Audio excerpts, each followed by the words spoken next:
ঘরে যদি একটি মাত্র ডিম থাকে তাহলে এই নাস্তাটি তৈরি করতে পারবেন। হ্যালো ভিউয়ার্স, আসসালামু আলাইকুম। সবাই কেমন আছেন? আশা করি আল্লাহর রহমতে ভালোই আছেন। আবারও সবাইকে কিচেন কুইনের পক্ষ থেকে স্বাগতম। আজকে আমি আপনাদেরকে দেখাবো ডিম এবং বিস্কুটের গুঁড়া দিয়ে কিভাবে এই রোলটা তৈরি করতে পারেন। তো চলুন কথা না বাড়িয়ে শুরু করা যাক। প্রথমে আমি 4টা আলু সিদ্ধ করে এর খোসা ছাড়িয়ে নিয়েছি। দেখতে পাচ্ছেন খুব সুন্দর করে খোসাটা ছাড়িয়ে নিয়েছি। এবার একটা কাঁটা চামচের সাহায্যে এই আলুগুলোকে আমি ম্যাশ করে নেব।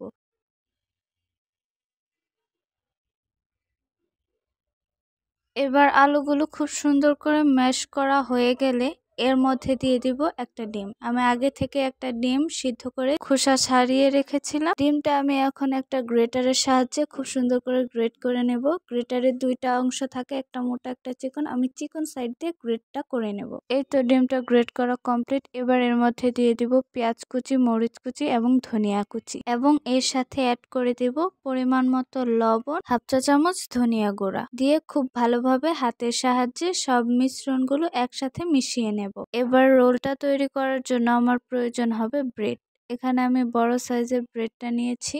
এখানে আমি 9টার মতো ব্রেড বা বনরুটি নিয়ে নিয়েছি। এবার একটা ছুরির সাহায্যে সাইডের অংশগুলো কেটে নিচ্ছি। একই রকম ভাবে আমি সবগুলো এভাবে কেটে নেব। এই তো সবগুলো কাটা শেষ। এগুলো আমি ফেলে দেব না, পরবর্তী ভিডিওতে এটা দিয়ে আমি ব্রেড ক্রাম্বস তৈরি করে দেখাবো। এবার একটা বেলনির সাহায্যে ব্রেডটাকে বেলে নিতে হবে।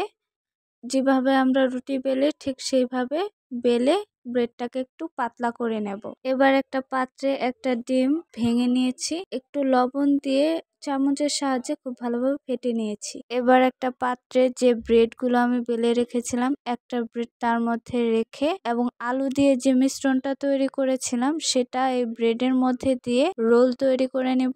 এবার হাতের আঙুলের সাহায্যে দুই সাইডে চেপে চেপে মুখটা বন্ধ করে দেব। একই রকম ভাবে আমি সবগুলো রোল তৈরি করে নেব। দেখতেই পাচ্ছেন সবগুলো রোল আমার একদম তৈরি করা কমপ্লিট। আমি আগে যে ডিমটা ফেটিয়ে রেখেছিলাম তার মধ্যে রোলটা দিয়ে একটু ডুবিয়ে নিয়েছি এবং নিয়ে নিয়েছি এখানে বিস্কুটের গুঁড়া। আপনারা চাইলে এখানে ব্রেড ক্রাম্বসও নিতে পারেন।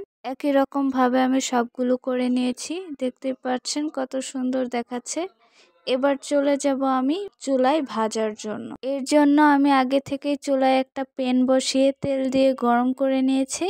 এবার একটা একটা করে রোল এর মধ্যে দিয়ে দিব, দিয়ে উল্টে পাল্টে খুব ভালোভাবে আমি রোলগুলো ভেজে নেব।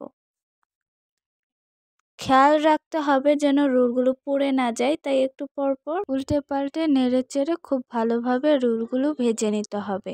আমার এই সহজ রেসিপিগুলো যদি ভালো লাগে তাহলে লাইক কমেন্ট শেয়ার করে পাশে থাকবেন এবং সবার আগে ভিডিও পেতে চ্যানেলটি সাবস্ক্রাইব করে দেবেন। এই তো রোলগুলো একদম ভাজা কমপ্লিট। দেখতেই পাচ্ছেন কত সুন্দর কালার এসেছে এবং খেতেও কিন্তু দারুণ মজাদার হয়েছে। বাসায় একবার হলেও ট্রাই করবেন এবং কমেন্টে জানাবেন। এতক্ষণ কষ্ট করে ভিডিও দেখার জন্য সবাইকে ধন্যবাদ। আল্লাহ হাফেজ।